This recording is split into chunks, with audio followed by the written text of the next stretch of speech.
Thank you உங்களோட valuable டைமை எங்களுக்காக ஸ்பெண்ட் பண்ணுறதுல. பாடி ஹெல்த் எவ்வளோ முக்கியமோ அதே மாதிரி தான் மென்டல் ஹெல்த்தும் முக்கியம். அது இங்கே நிறைய பேருக்கு தெரியுது இல்லை.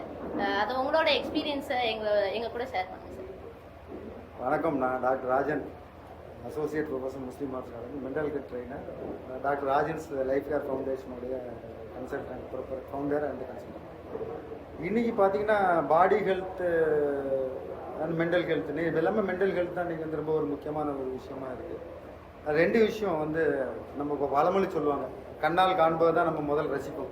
ஒரு பொம்மையை காமிச்சா நம்ம பொம்மையை பார்த்தோன்னா பொம்மை அம்போம், ஆனால் வாக்கியத்தில் பொம்மைனா நம்ம இம்பார்ட்டன்ஸ் கொடுக்க மாட்டோம். அதே மாதிரி தான் வந்து மென்டல் ஹெல்த்துக்கு நம்ம யாரும் முக்கியத்துவம் கொடுக்கறது இல்லை. ஸோ பாடி ஹெல்த்துங்கிறது வந்து ஒரு ஆட்டோமேட்டிக் ப்ராசஸ். நீங்கள் என்ன இன்புட் கொடுக்குறீங்களோ அதுக்கு தகுந்த மாதிரி அது வந்து ஒர்க் ஆகும். அதை நம்ம கான்சன்ட்ரேட் பண்ண வேண்டிய அவசியமே கிடையாது. ஆனால் மென்டல் ஹெல்த் வந்து நீங்கள் இயக்கணும். அதாவது வந்து பாடி அப்படின்னு சொல்லும்போது எல்லா ஹியூமன் பாடியும் ஒரே சிஸ்டம் தான். ஆனால் மென்டல் பாடிக்கு வந்து ஒவ்வொரு இண்டிவிஜுவலுக்கும் ஒவ்வொரு இண்டிவிஜுவல் சிஸ்டம். இப்போ சப்போஸ் பார்த்தீங்களா, ஒவ்வொரு மனுஷனுக்கும் ஒவ்வொரு சைக்காலஜிக்கல் புக்கு, அது வந்து படிக்கிறதுக்கு கஷ்டம், இயக்கிறதும் கஷ்டம். இப்போ உடம்பை பற்றி எல்லா டாக்டரும் படிக்கலாம், உங்கள் மனசை பற்றி எப்படி ஒரு டாக்டருக்கு தெரியும். ஸோ அதனால் வந்து அது வந்து ஒரு ஒரு ஒரு சுவாரஸ்யமான ஒன்று, த்ரில்லிங்கான ஒரு விஷயம். இப்போ யார் அந்த லைஃப்பை வந்து த்ரில்லிங்காக கொண்டு போகணும், சுவாரஸ்யமாக கொண்டு போகணும்னு நினைக்கிறாங்களோ அவங்களுக்கு இந்த மென்டல் ஹெல்த் வந்து கண்டிப்பாக அவசியம். அவங்களுக்கு அது தெரியும். ஒரு பழமொழி சொல்லுவாங்க, உணவை ருசிக்க தெரியாதவன் வாழ்வை ரசிக்க முடியாது. நம்ம உங்களுக்கு எப்படி ஒரு பயாலஜிக்கல் பாடி இருக்கோ அதே மாதிரி வந்து பார்த்தீங்கன்னா மென்டல் பாடி ஒரு உங்கள் நிழல் இருக்கு இல்லையா, உங்கள் பிம்பம், அதை கற்பனையில் பார்த்தீங்கன்னா அதுதான் வந்து பார்த்தீங்கன்னா சைக்காலஜிக்கல் பாடி. அது சாப்பிடும். எதை சாப்பிடும்? எண்ணங்களை சாப்பிடும். அதுதான் வந்து மனசோடைய உணவு. அப்புறம் அது ஜமிச்சு இப்போ ஏன் இந்த சைக்காலஜிக்கல் ப்ராப்ளம் இருக்குது. ஒரு வீட்டுக்கு போகிறீங்க, என்ன பார்ப்பீங்க? முதல்ல அட்டாச் பாத்ரூம் டாய்லெட் இருக்கா தானே பார்க்குறீங்க. பூஜை ரூம் பார்க்குறீங்களா, கிச்சன் பார்க்குறீங்களா, பெட்ரூம் பார்க்குறீங்களா? Attach bathroom. அப்போ அந்த கழிவு இருக்கிற இடம் தான் புனிதமான ஒரு இடம். இப்போ மென்டல் டாய்லெட்ஸ் ஒன்று இருக்குது. மென்டல் நிறைய கார்பேஜ் கழிவு இருக்குது. எங்கே கொட்டுவீங்க? That is call emotion. அப்போ ஒரு மனுஷனுக்கு வந்து யார் மென்டல் டாய்லெட்டை ஒரு ஆள் அமைக்கிறாங்களோ அந்த இடம் சுத்தமாக இருக்கும். இப்போ உங்கள் எமோஷன்ஸ் எல்லாமே உள்ளுக்குள்ளே நீங்கள் அதை வந்து கிரகிச்சிட்டிங்கன்னா அது வந்து உங்களுக்கு சக்தியாக மாறும். ஃபார் எக்ஸாம்பிள் பாருங்கள், உங்கள் பொறுமையை சோதிக்கிறோம். எப்படி பொறுமையை சோதிக்க முடியும்? 4 பேர் உங்களை கெட்ட வார்த்தை பேசினாலும் உங்கள் பொறுமையை சோதிக்க முடியும். கெட்ட வார்த்தை யாருமே பேசலைன்னா நீங்கள் எப்படி ஃபஸ்ட் மார்க் வாங்குறீங்க? நிறைய இன்டர்னல் நிறைய ஒரு pressure, that is call stress அப்படின்னு சொல்கிறாங்க. ஸ்ட்ரெஸ் வந்து நல்ல ஒரு விஷயம். காலை கடன்களுக்கு ஸ்ட்ரெஸ் இல்லைன்னா பேதி போகாது, செத்து போயிடும் இல்லையா? அப்போ ஒரு குழந்தை பிறக்காது ஸ்ட்ரெஸ் இல்லைன்னா. இப்போ ஸ்ட்ரெஸ் வந்து ஒரு புனிதமான ஒரு விஷயம். என்னன்னா நம்ம மனசு வந்து எப்போவுமே சுகத்தை தேடி அலையும், இன்பமாக இருக்கணும், சுகமாக இருக்கணும். இதுக்கெல்லாம் காரணம் என்னென்னா நம்மளுடைய ஹார்மோன்ஸ். ஹார்ட் இருக்குது, லங்ஸ் இருக்குது, கிட்னி இருக்குது. அதே மாதிரி வந்து மைண்டுக்கு வந்து ஹார்மோன்ஸ் தான் அதோடைய பார்ட்ஸ். அது பார்ட்ஸ் எப்படி இருக்குது, எந்த சூழ்நிலையை பார்த்து இயங்கக்கூடியதான் நம்மளுடைய மென்டல் மனம். அது ஒரு விசித்திரமானது. அதை யார் படிச்சுட்டாங்களோ அது அவங்க தான் படிச்சுக்கணும். இதுதான் வந்து நம்ம மனதோடைய ஒரு பேசிக்கான ஒரு விஷயம். இன்றைக்கி எல்லாமே இப்போ படிக்கிற மாணவர்களுக்கு வந்து பார்த்தீங்கன்னா வாழ்க்கை என்றால் என்ன? நான் உங்கள்கிட்ட ஒரு கேள்வி, வாழ்க்கை என்றால் என்ன? அனுபவம். சரி, கத்துக்கிறது நிறைய. சரி, யார் அனுபவிக்கிறா? நாங்களே யாரு? நீங்க என்ன யாரு? ஹியூமன்ஸ். We are humans. நீங்க யாரு? நீங்க ஒரு ஜடம். ஜடம் ஒன்றும் தெரியாது, கரெக்டா? உயிருக்கு ஒன்றும் தெரியாது. மனசுக்கு தான் உணர்வுகள் உண்டு, எல்லாமே உண்டு. அதை அசெப்ட் பண்ணிக்கும். நான் உங்களை திட்டினா உங்களுக்கு ஏன் மனசு தானே பாதிக்குது, உடம்பா பாதிக்குது. ராஜன் சார் திட்டாரு, எனக்கு கை இப்படி ஆகிவிட்டது, மரியாதை. மனசு தான் நம்ம உடஞ்சி போகும். அது வந்து ஒரு இட்ஸ் விர்ச்சுவல் திங்ஸ். பட் அதுதான் நம்ம லைஃப். மனம் தான் வாழ்க்கை, வாழ்க்கை தான் நம்மளுடைய மனம். அப்போ நம்ம வாழ்க்கையை வாழ நம்ம மனசை வந்து என்ன பண்ணால் போதும். சரி, அதுக்கும் மனசுக்கும் பிபி இருக்குது தெரியுமா? ஒரு சின்ன ஒரு எக்ஸாம்பிள், நான் இதுவரை யாருக்கும் சொல்லலை. பிபின்னா என்ன? பிளட் ப்ரெஷர் சொல்கிறீங்க. மென்டல் ப்ரெஷரை யார் வந்து கண்ட்ரோல் பண்ணுறாங்களோ அவங்க வந்து ஆரோக்கியமான மனநிலை உள்ளவர்கள்.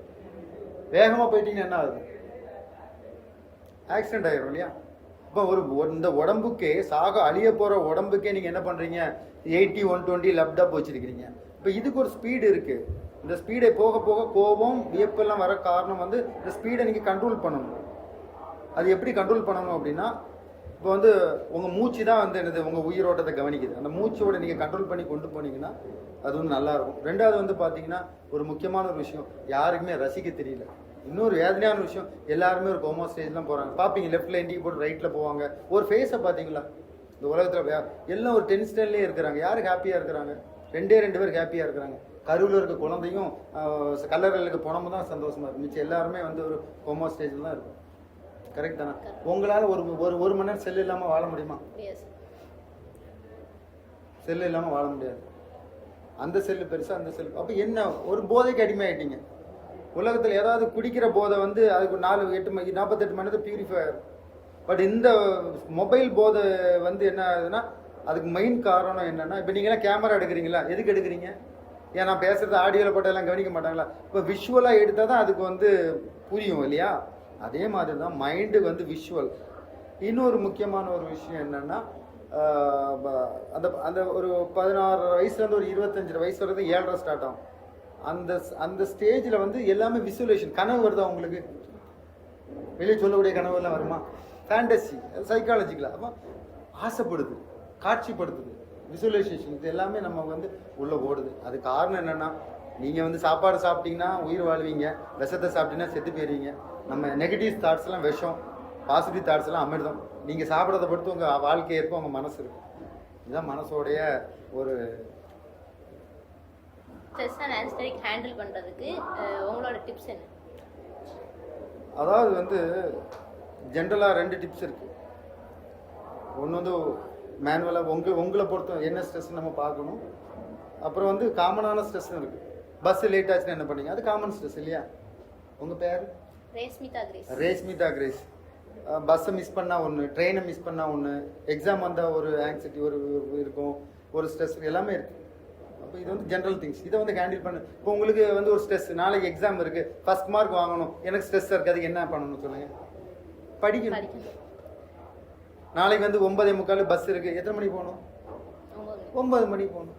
ஸோ இதெல்லாம் ஹேண்டில் பண்ணுறது அது நம்ம கையில் காணும். பட் உங்களுக்குள்ள ஏதாவது உங்களை அறியாமல் அதாவது 2 விதமான தாட்ஸ் இருக்குது. Known thoughts and unknown thoughts. இந்த எக்ஸாம்பிள் நான் உங்களுக்கு சொல்கிறேன். திடீர்னு உங்களுக்கு சிரிப்பு வருமா? பஸ்ஸில் போயிட்டு திடீர்னு உங்களுக்கு சந்தோஷம் வருதா? திடீர்னு யாரும் மூஞ்சி டக்குன்னு டென்ஷன் வருதா? இப்போ தேர் ஆர் அன்னோன் தாட்ஸ். அப்போ வந்து ஒரு நோன் தாட்ஸ். இப்போ நான் உங்கள்கிட்ட பேசிகிட்டு இருக்கிறது வந்து ஒரு தாட் போனால் எனக்கு தெரியாமல் உள்ளுக்குள்ளே வந்து ஒரு 1000 தாட்ஸ் ஓடிட்டு இருக்கும். அது என்னன்னா, சில பேருக்கு இந்த மென்டல் டிஸ்ட்ராக்ஷன் வர காரணமே என்ன, ஏன் கோவப்பட்டேன்னு கேட்டால் எனக்கு ஒன்றுமே புரியலேன்னு சொல்லுவாங்க. அது அன்னோன் தாட்ஸோட டாமினேஷன். அப்போ நீங்கள் என்னது, உயிரோடு இருக்கணும். உடம்பு மட்டும் உயிரோடு இருந்தால் போதாது, மனசும் உயிரோடு இருக்கணும். மனசு உயிரோடு இருக்குன்னா எப்படி? நம்மளோட புலன்களை ஆக்டிவேட் பண்ணி, இப்போ கேமரா வந்து ஆக்டிவேட் பண்ணலாம், நம்ம பதிக்க முடியுமா? அப்போ கண்ணு ஆக்டிவேட்டாக இருக்கணும். இந்த ஆடியோ இல்லைன்னா என்ன பண்ணும்? காது ஆக்டிவேட்டாக இருக்கணும். மூச்சு விடணும்ல, மூச்சு ஆக்டிவேட்டாக இருக்கணும். நான் பேசும்போது என் பேச்சு ஆக்டிவேட்டாக இருக்கணும். ஸோ இந்த நம்மளுடைய பேச்சையும் நம்மளோட விஷயங்களையும் நம்ம உணர்ந்து இருந்து, அதான் கான்சியஸ்னஸாக இருந்தால் இது வந்து ஸ்ட்ரெஸ்ஸே இருக்காது. தேங்க்யூ சார், உங்களோட வேல்யூபிளான டைமை எங்களுக்காக ஸ்பெண்ட் பண்ணதுக்கு. இதனால எங்கள் ஸ்டூடெண்ட்ஸ்க்கு வந்து மென்டல் ஹெல்த்னா என்ன அப்படின்னு ஒரு கிளாரிட்டி கிடச்சிருக்கும்னு நான் நினைக்கிறேன். எக்ஸ்பெஷலாக சோசியல் மீடியா பற்றி நீங்கள் சொன்னது அது எனக்கு வந்து புரியறதுக்கு ஈஸியாக இருந்துச்சு. அதே மாதிரி அவங்களுக்கும் புரியறதுக்கு ஈஸியாக இருந்திருக்கும் நான் நம்புகிறேன். அடுத்த இன்டர்வியூவில் சந்திக்கலாம். நன்றி, வணக்கம்.